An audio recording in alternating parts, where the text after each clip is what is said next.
Babalorixá, Juliano de Iemanjá, quero já começar aqui agradecendo a sua boa vontade de comparecer aqui para a gente registrar essa história e já começar a pergunta pedindo que o senhor se apresente. Quem é o senhor, suas origens, suas tradições, seu axé? Quem é Juliano? Ok, obrigado. Primeiro eu quero agradecer, Mutumbá, axé, benção. Quero agradecer o convite e desde já parabenizar por essa iniciativa, né, que o que me atraiu, né, do trabalho de vocês foi justamente esse propósito de estar levando essa história, né, que eu nem tenho tanta história assim pela minha pouca idade, né, civil e de orixá, mas que eu acho que de alguma forma vem acrescentar também para o povo que está chegando agora, os jovens, que serão esse futuro, esses que têm mais história para contar hoje. Bom, meu nome é Juliano Coelho Braga, sou carioca, casado, tenho 2 filhas, tenho um filho do coração, sou secretário executivo de um grupo e atualmente estudando psicologia também. Nasci em 16 de novembro de 82, portanto tenho 34 anos. Fui iniciado no Candomblé em 27 de maio de 2004, tá? Em São Gonçalo, na casa do meu pai de santo, na época, Kleber de Oxóssi. E eu me perguntar o que me levou ao candomblé é uma pergunta um pouco complicada, porque eu acredito que eu não fui levado, eu já acordei nisso, né? Minha família tem a tradição da Umbanda. E é isso. A minha mãe, meus avós, embora hoje meus avós já são falecidos, e minha mãe hoje seja até evangélica da Igreja Assembleia de Deus.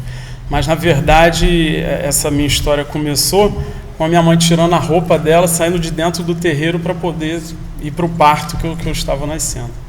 E eu acredito muito Mas seus avós tinham uma casa de sim. Meus avós, tanto por parte de pai, por parte de mãe, sempre tiveram uma vida de umbanda muito ativa. A pessoa que eu chamo de vó, que na verdade não era avó, era a madrinha da minha mãe, mas criou minha mãe como filha. E na verdade foi essa senhora, vó Laura, que eu chamo ela de vó Laura, e ela tinha o Centro Espírita Caboclo Viramundo, né? Ela é uma portuguesa, né? Também entrou para o santo uma história muito, muito curiosa. Ela tinha um centro na Penha, na Rua Mafra 72, e dali começou toda essa história, né? Dali eu fui ficando, né, criança, e tem fotos, minha mãe sempre muito presente no centro, e eu nasci dentro dessa verdade, dessa fé, dentro dessas práticas. Eu digo assim, eu acredito, né, hoje como minha mãe de santo diz, minha mãe senhora, que eu acho que eu nasci para isso. E hoje, cada vez mais, eu não tenho muita fé. Eu tenho uma convicção que eu acho que é acima da minha fé, que eu nasci para isso. Até mesmo porque quase nada eu fui buscar. As coisas sempre se colocaram para mim, né? Seja através dessa formação, que eu acredito que minha mãe até me colocou nisso, mas para me colocar, não para... Às vezes hoje faz muito mais sentido para mim do que a minha própria mãe. Então, e dali foi indo, até o tempo que eu já fui criando mesmo como jovem, já era eu que cambonava o preto velho da minha avó, às segundas-feiras, nas sessões, era eu que estava ali à frente. Minha mãe, nesse momento, já se afastou e eu que fiquei ali com a minha avó. Até que quando eu não lembro a data certa, mas eu devia estar com meus 13, 14 anos, ela, infelizmente, pela idade também, ela fechou esse centro e foi morar na região dos Lagos. E ali eu fiquei sem casa. Não frequentava, ainda mais com a cidade, né? Aí que eu não tinha essa liberdade, essa independência, por mais que eu gostasse de buscar. Tomar uma decisão dessa. Isso, né? Exatamente. E aí com 15 anos, eu tinha um grande amigo de infância, depois veio até ser o meu pai pequeno, ele começou a frequentar uma casa de candomblé. E aí falava maravilhas dessa casa, e que a casa era isso, que aquilo, e aquilo foi me despertando, coisa e tal, e até que eu conseguia convencer minha mãe, E esse centro também era muito bom, esse barracão era muito bom, porque também era um barracão bem familiar. Então aquele ambiente familiar deixou que a minha mãe mais tranquila para que eu pudesse frequentar. E dali, já aos 16 anos, eu tomei o meu primeiro bori. Mas essa passagem foi tranquila? Em função da sua vivência, da sua vida dentro da Umbanda, esse contato com o candomblé não foi... Não, olha, porque em geral o relato do pessoal que tem essa vivência de Umbanda, quando chega no candomblé meio que se assusta. Mas... Primeiro que... Não, porque assim, voltando, porque assim, são muitas histórias, né, e às vezes alguns pontos a gente vai... Eu lembro, isso era muito nítido, quando eu estava com 3 anos, meus pais foram numa festa, aí eu sei que o lugar era Vila Rosali. Era uma festa, e aí eu, criança, já estava no carro dormindo. Quando foi lá pelas tantas da madrugada, a entidade lá da casa mandou me buscar no carro. E aí me sentou lá, e eu, criança, eu não sei até hoje lhe dizer se o que eu vi, né, era a própria entidade ou se era o médium, mas era um negro sentado com aquela barba branca. Eu acho meio estranho, né? Eu acredito que eu estava...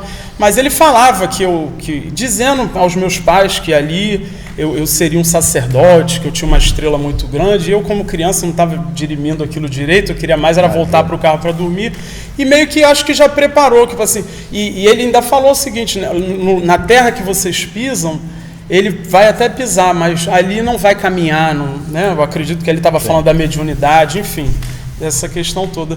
Então, e eu sempre, por essa fé, por essa convicção, e hoje já iniciado, até em culto de Ori também, e fato, em outras coisas que vão agregando, né? Sim. E eu tenho essa noção de que eu só vim me reencontrar nessas situações. Que tem, como foi falado, para mim, certas determinadas situações são muito claras, como se eu já tivesse vivido aquilo, como se aquilo ali eu só estivesse redescobrindo, né? Então, acredito que essa transição, no sentido da fé e do se colocar no dia a dia, nunca teve nenhum problema, não. Agora, preconceito teve muito, né? Primeiro que a família era aquela Umbanda, né? E aí tem a questão da Umbanda. Segundo, é a questão do homossexualismo. Porque logo quando eu cheguei no candomblé, já foi dito que meu orixá seria Iemanjá. Então aí você imagina, a família já com essa questão da Umbanda, um jovem buscando uma casa de Iemanjá, quando para mim também era totalmente indiferente, porque eu também não, eu sabia que eu estava ali por algum motivo, mas e se eu fosse ser de Iemanjá, se falasse o santo, se falasse que eu era de caboclo, para mim, eu achava que era necessário, aquilo ali era como é hoje, o orixá é meu fôlego, então eu sempre precisei estar nesse meio, nesse ambiente. Mas aí então nessa casa eu comecei a frequentar sem o apoio da família, né? O apoio era assim, de permitir a minha presença, mas eu também sempre trabalhei com a minha mãe desde os 10 anos de idade e depois com carteira assinada desde os 15 anos de idade. Então, com os 15 anos de idade, eu já era um arrimo de família, né? Meu salário era importante, tinha uma importância, então eu também tinha uma certa credibilidade e sempre fui velho, sempre sempre fui ranzinhos, assim, enfim, sempre as coisas do mundo nunca me atraíram de forma também que me desviasse desse caminho. Ainda tem um agravante também, que é onde eu falo que essa questão do sacerdócio, da religião, sempre foi muito interessante, porque a minha mãe também, como uma boa mulher de Inhaçã, nesse período que a gente conviveu até na Umbanda, de tempo em tempo ela dava uma louca e hoje eu vou ser da igreja. E eu acompanhava minha mãe. Então, nesse caminho, até os 15 anos, eu fui coroinha da Igreja Católica, eu fui presidente da UPA, União Presbiteriana Adolescente, ou seja, aonde eu chegava em religiões, fui para o budismo lá com a minha mãe, na Myoho Renge Kyo, enfim, onde eu chegava com a minha mãe, sempre alguém me sugava, eu me tornava de alguma forma ali. Mas sempre também o padre mesmo, o padre Mazini da paróquia de Bangu, sabia que eu chegava às vezes até um pouco atrasada no domingo, porque no sábado eu estava lá batendo tambor para minha avó receber o caboclo dela. Mas então foi passando essa história, eu lá, e aquilo do candomblé, e me fascinou de vez, né? Porque assim, nossa, nunca fez tanto sentido, né? E eu sempre gostei de ler, sempre gostei de estudar, e aquelas histórias, e a dança, enfim, tudo me chamou muita atenção. E aí fui ficando ali. Fui ficando, passou um ano, aí tomei o meu primeiro bori. No primeiro bori já tive... que eu nunca tinha manifestado nada diretamente, Lá eu batia mesmo o tambor da minha avó e já sentia aquela questão de Iemanjá. E aí onde foi realmente, Iemanjá.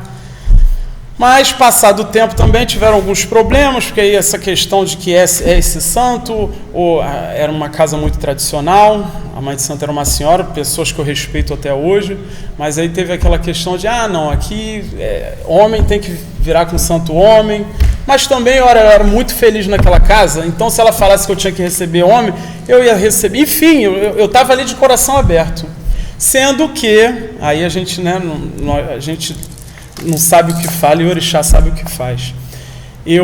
Depois de minha vida começou a entrar num colapso.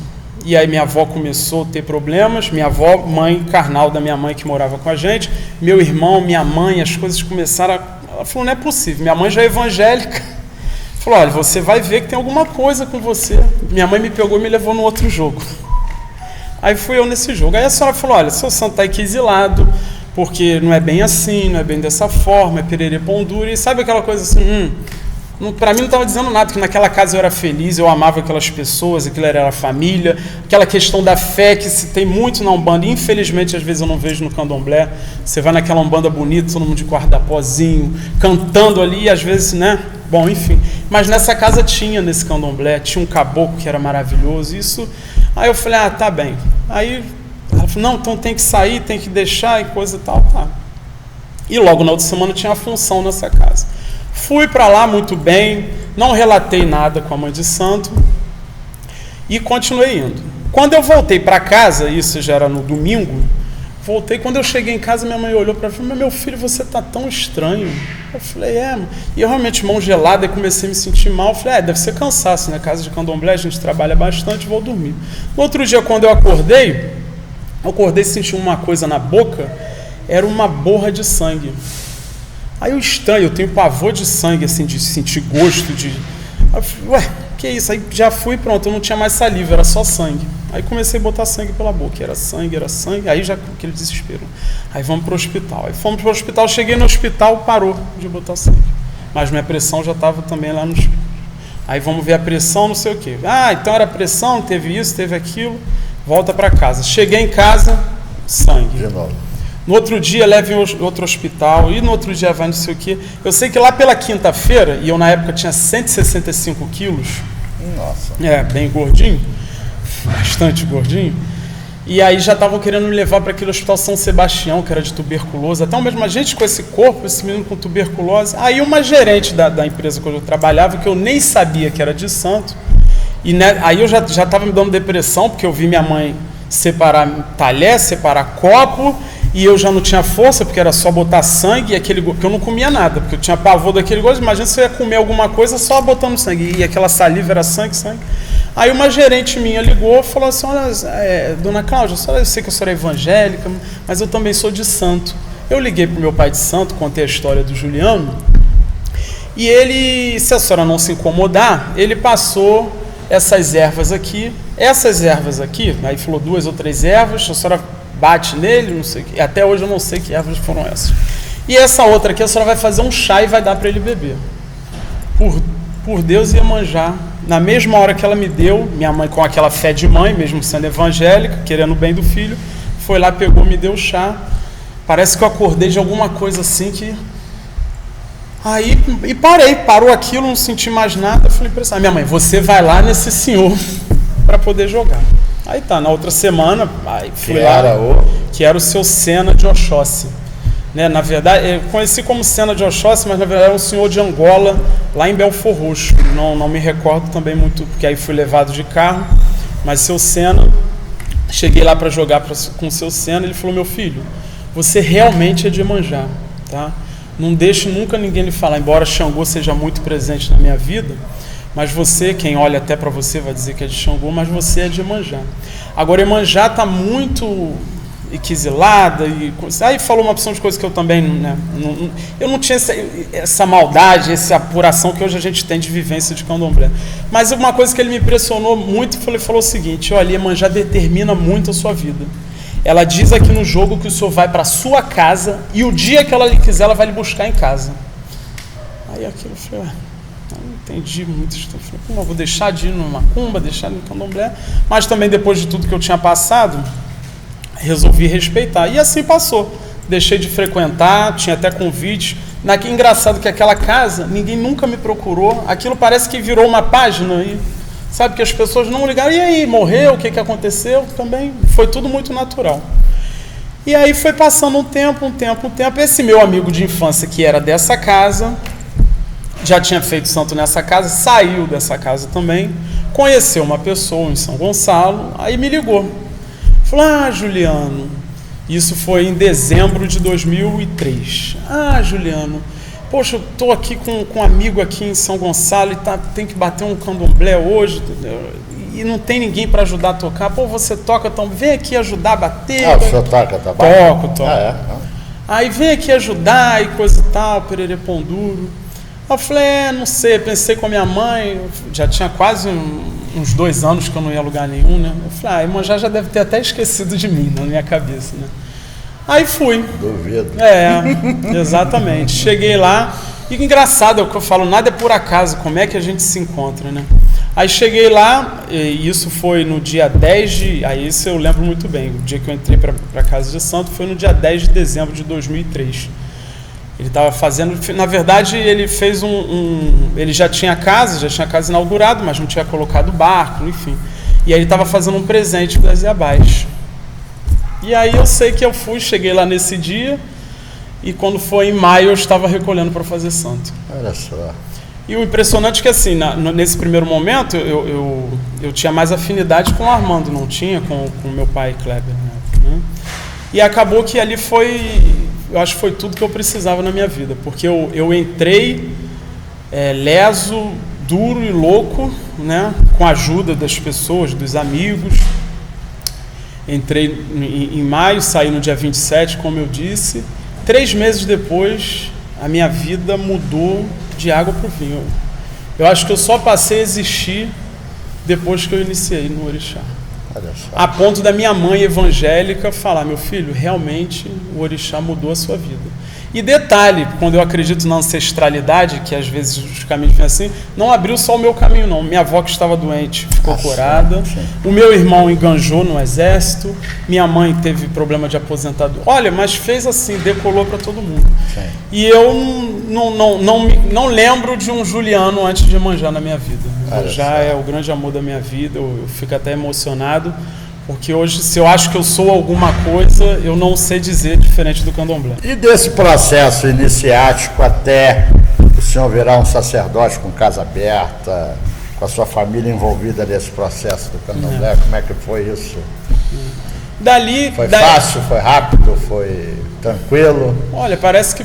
Bom, embora... até nós, num papo há pouco tempo atrás, eu estava comentando com o senhor, eu falei assim, eu tenho 12 anos de santo, né, mas... o candomblé, de 2 a 3 anos para cá, eu não sei se ele evoluiu ou involuiu tanto, que eu posso dizer, eu me sinto, né, de dizer assim, na minha época, né, porque assim, meu pai sempre foi um homem muito sério dentro do santo, então aqueles princípios, aquela coisa toda, eu fui o primeiro barco da casa do meu pai, né, o barco foi minha irmã, minha dofona de Iansã e eu de Iemanjá.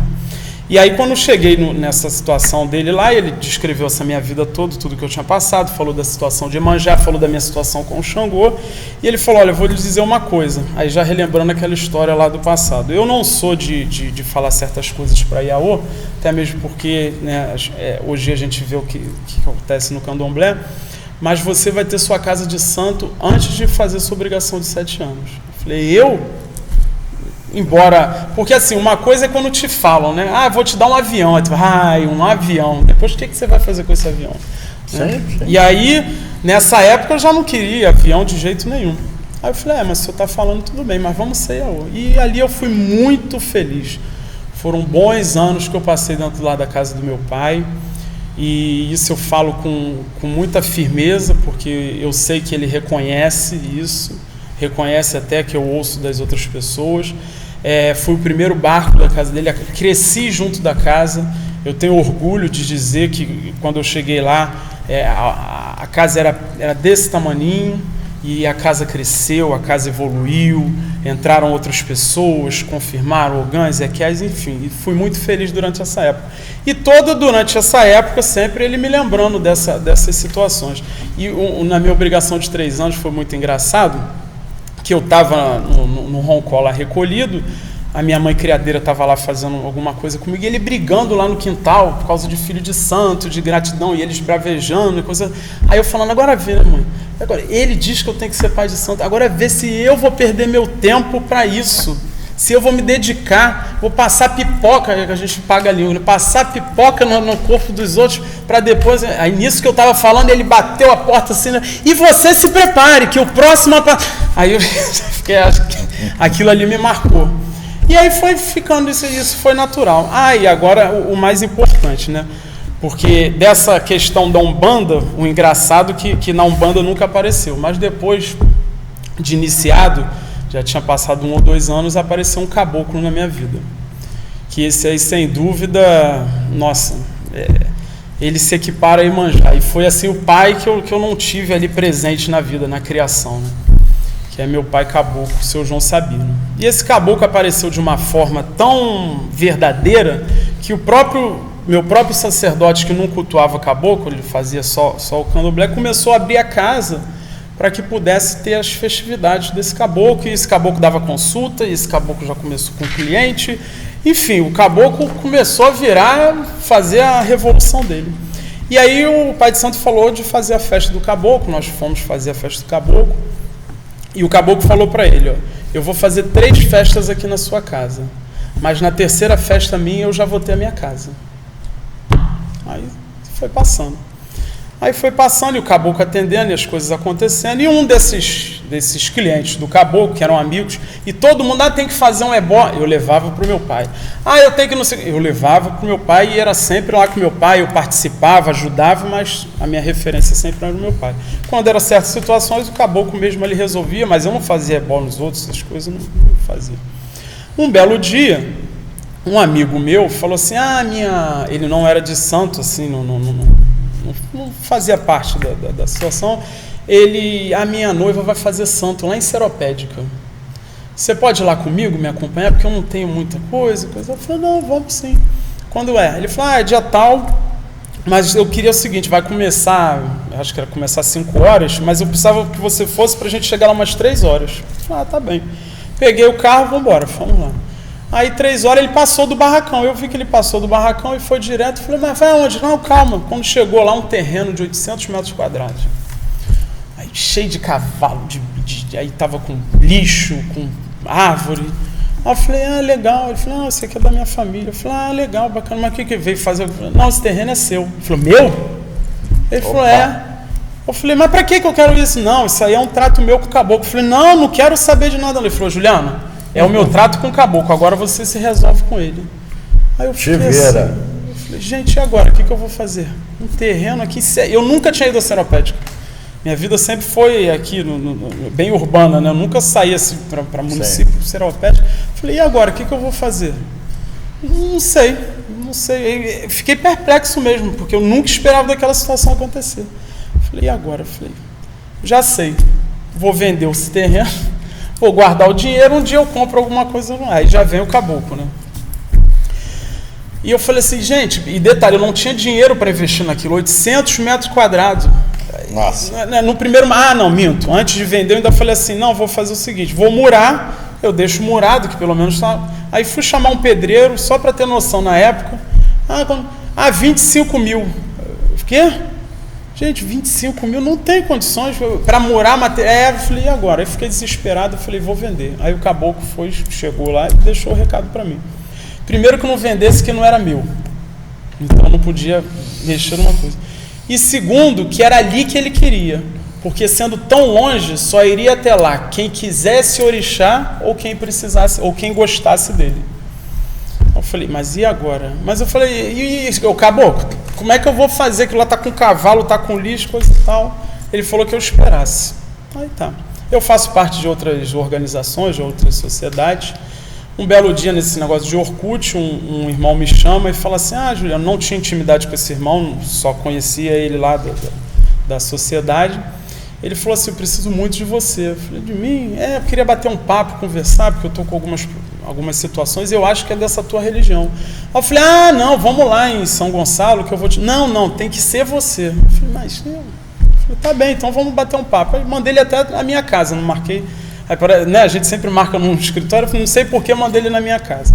O homem chegou, sentou lá no sofá e começou a falar e coisa e tal, se lamentar, o caboclo chegou. O caboclo chegou, não sei também o que ele resolveu com o caboclo. Eu sei que esse homem era um dono de uma empreiteira. E aí onde eu falo para o senhor que eu acho que assim, tem hora que a gente fala, isso é da minha cabeça, eu que estou buscando isso. Onde foi sair esse homem dono de uma empreiteira? Foi ele que fez o muro, 2 semanas depois já tinha um caminhão de tijolos lá, enfim, aí a coisa foi acontecendo, foi indo, e aí nisso já tem um muro. Aí o meu pai de santo foi e falou assim, então vamos botar um Exu e um Ogum lá, né? Eu falei, vamos botar então o Exu lá para tomar. Porque eu sempre gostei muito de ser filho. Sempre foi muito fácil para mim ser filho. Sempre fui muito amigo do meu pai, aquela coisa de, de dar o sangue pela casa, de estar com ele, as festas, função, sempre tive muito envolvido. E agora? Administrando a casa de santos. Eu vou dizer para o senhor... É fácil? Não é fácil não, mas... É barato? Nunca. Ainda mais esse candomblé que a gente conhece de Rio de Janeiro hoje, né? Mas eu acho que eu faço com muito gosto e assim, eu sou muito temente ao orixá, eu sou muito aberto ao orixá. Minha mãe Iemanjá nunca me deixou, titubear, nunca deixou brecha para que eu pudesse, e eu sempre pedi também ao orixá que eu nunca dependesse, né, de filho de santo, de abrir um jogo. Então eu nunca abri mão do meu trabalho, de ter pessoas para estar me apoiando. Então assim, não é fácil realmente.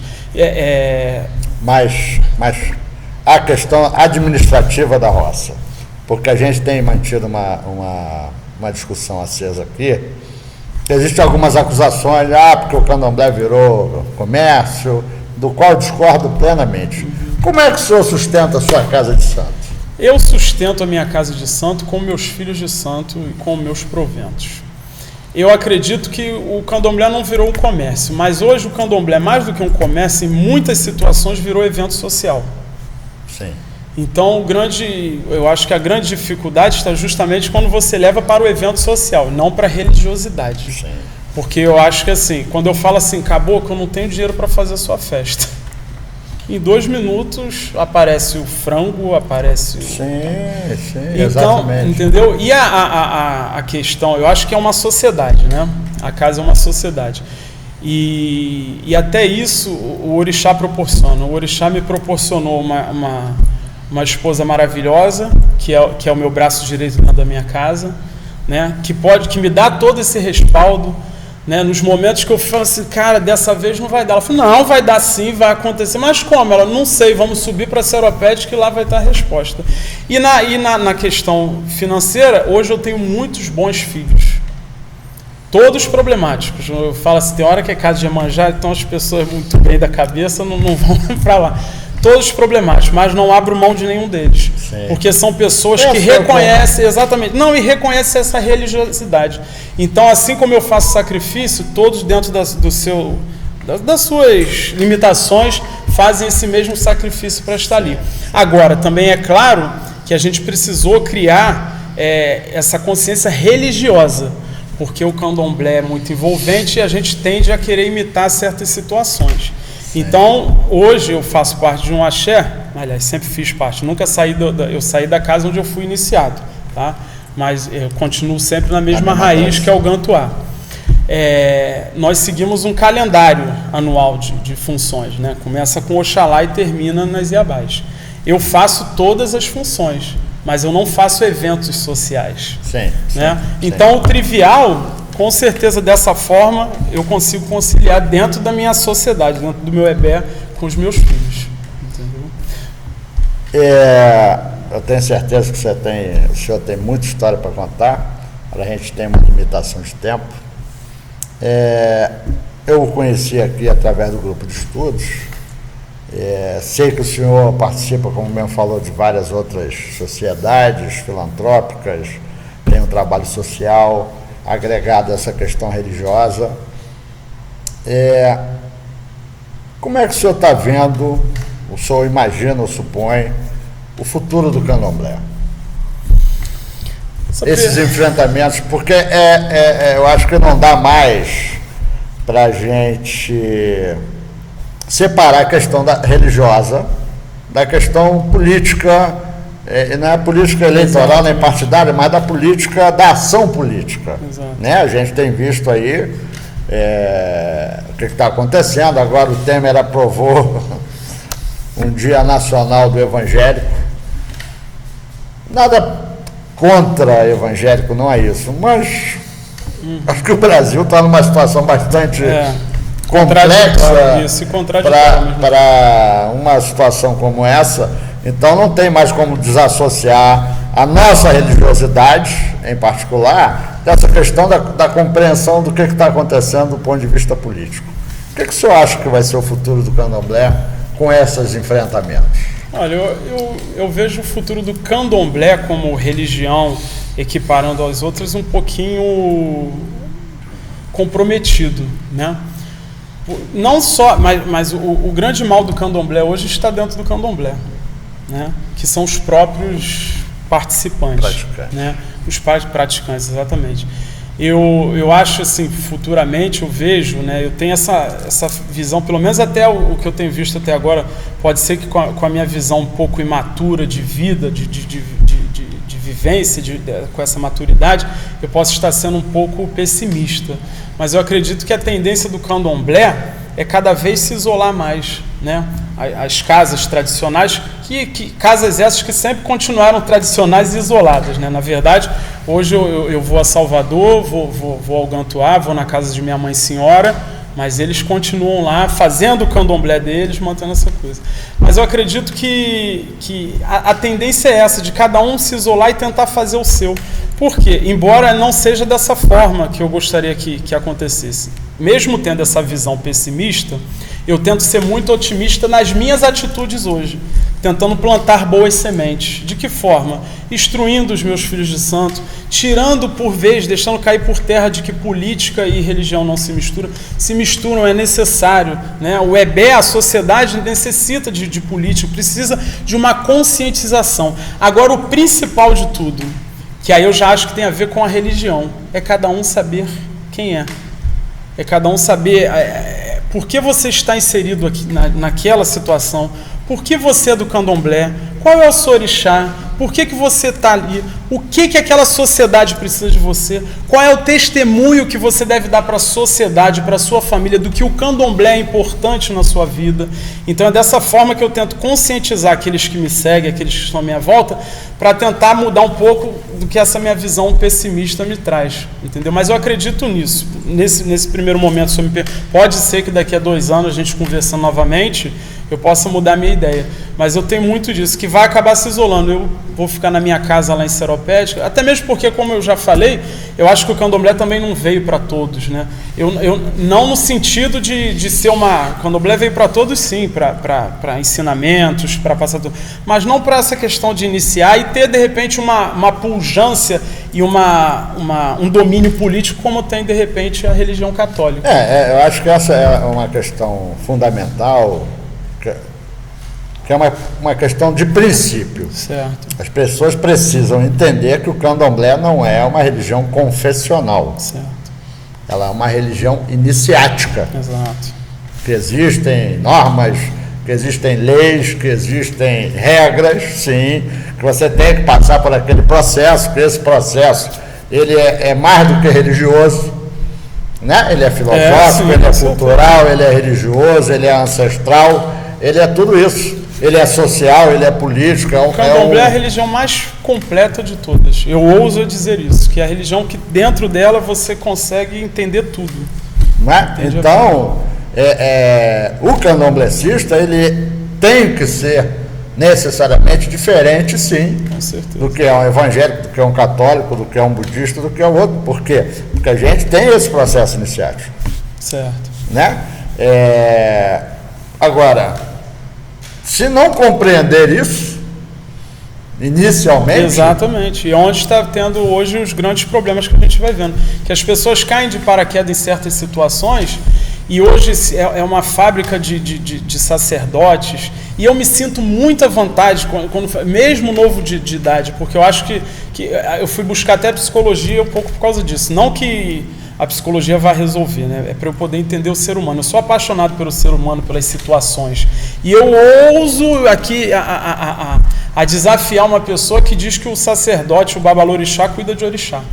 O babalorixá e a lorixá cuida de pessoas. Nós usamos os orixás para cuidar das pessoas. Sim, né? E eu acredito que por isso que eu me vejo com tanta propriedade para falar, porque eu sou convicto da minha religiosidade. Eu digo que eu tento fazer a diferença, eu me faço reconhecer sacerdote pelo exemplo que eu tento passar. Perfeito eu não sou, tive as minhas imperfeições como filho de santo, tenho até hoje, né? Tenho como marido, enfim, mas eu vou sempre tentando o caráter que a nossa religião prega, tentar demonstrar para os outros que eu não sou babalorixá porque eu uso um fio de conta, porque eu uso um filar, não, sou babalorixá pelo meu caráter, pelo que eu tento fazer pelo próximo, e é esses valores que infelizmente hoje isso ficou secundário, né? O importante hoje do candomblé realmente são outras questões, o evento social tomou conta disso, e aí tudo está se atrapalhando. Né? Eu também não sou contra o evento social, não. Eu acho que compõe, faz parte. Sim, faz parte. Não, mas tem que dimensão ter. Não, maior do que a religiosa. 90% evento social e 10%. Você vê festa que de repente lá dentro não teve nada. Sim. E é isso, é claro que tem que ter, faz parte da nossa liturgia, não é isso? Sim. Tem que ter a satisfação, isso tudo não foi inventado por nós, né? Nem até foi inventado muito antes da gente. Sendo que hoje viraram eventos sociais. Você vai em festa de candomblé, que é uma festa de 15 anos. Você vai em festa de candomblé, hoje que é um casamento. Sim. Né? Os cardápios, qualquer dia tem escargot e caviar no candomblé. Me chama. Mas olha que tem. Entendeu? E aí ficou esquecida a liturgia. Aquela galinha lá que a gente usou, que era para ser usada também liturgicamente na hora do evento social, sabe Deus onde foi parar. Sim. Enfim, esses valores vão se perdendo. Sim. Porque também é muito... as pessoas hoje buscam o encanto. Nós vivemos numa sociedade que vive desse... Exatamente. Então eles querem viver isso. Eles querem viver uma bela sala. Eles querem viver... Então não tem. As pessoas não querem chegar na casa de santo uma semana antes. Não. Entendeu? Não. E aí... Isso é um outro processo. Não, mas aí vai calhar nisso. Vai ter que equacionar, que é essa convivência com a sociedade capitalista. Certo. Né? Mas eu acho que já chegou num limite, né? Hoje, Não sei, eu acho que isso é uma discussão, porque antigamente, há um tempo, essa população que frequentava regularmente o candomblé não tinha carteira assinada. Certo. Né? As histórias que a gente ouve, que as mulheres eram vendedoras de quitutes, prestavam serviços esporádicos, e os homens eram estivadores do cais do porto, e não tinha profissão definida, nem horário, contrato de trabalho. Certo. Né? E hoje essa realidade mudou, né? Tá mudando, as pessoas hoje muitas coisas viraram até certos dogmas para a religião que hoje já são, por essa evolução, já foram quebrados. Mas eu acredito que a evolução tem que andar junto com a tradição. Exato. E aí é onde eu digo que estamos nesse limite. Não tem mais como a gente pegar e diminuir o tempo de uma iniciação. Por mais que a gente tenha que rever certas situações, eu acho que não tem mais como a gente ver isso. Isso vai ter que ser em algum momento equacionado. Babá, a gente está concluindo o nosso tempo, infelizmente. Mas o senhor, eu acho que foi a sua aproximação do nosso grupo de estudos foi um ganho tremendo. Fico feliz com a sua Espero que para 2017 o senhor se incorpore de forma com certeza. Vou fazer mais efetiva, porque tem sempre uma imensa contribuição a dar. E pedir que o senhor deixe não é conselho não, que a gente não gosta dessa palavra, uma orientação do jovem que está querendo chegar, que gosta do candomblé, qual é a expectativa que ele deve ter de verdade do candomblé real? Eu vou voltar no que já foi colocado, dessa situação de se conhecer, né? Primeiro é saber que ninguém está em nenhum lugar por acaso, né? Ninguém chega a determinado momento por acaso. Em algum momento você tem que estar ali, alguma coisa que vai acontecer na sua vida. Então, a recomendação que eu deixo é disso, de se abrir e tentar se conhecer, de saber essa verdade, de buscar, de tentar levar o candomblé para dentro de você, né? Mas a gente também só vai conseguir isso de uma forma quando você se entrega aquilo de verdade. Então a minha recomendação é essa: viva a sua fé, viva com convicção, vá buscar, vai estudar, vai se instruir, vai aprender com os mais velhos, vai assistir essa série de entrevistas que eu aprendo muito ouvindo essas histórias. Em tudo a gente aprende. A vida é feita de símbolos e de histórias que você dali vai tendo reflexões e vai criando essas filosofias dentro do próprio candomblé. Então o meu conselho é esse, de se respeitar o próximo e buscar. Eu acho que todo mundo deve buscar, deve estar querendo sempre o melhor para si. Você sendo uma pessoa bem resolvida, feliz, você vai contribuir para a sociedade, você vai contribuir para a sua família. E foi isso que o candomblé, se eu for olhar, foi isso que o candomblé fez comigo. Ele me tirou, eu descobri, fui descoberto pelo candomblé e com certeza o candomblé mudou minha vida. Axé. Que Iemanjá e Xangô lhe dê muitos anos de vida. Axé. Ao senhor, à sua família, prosperidade para sua casa, para os seus filhos. Axé. E 2017 nós estamos juntos. Se Deus quiser. Parabéns. Obrigado.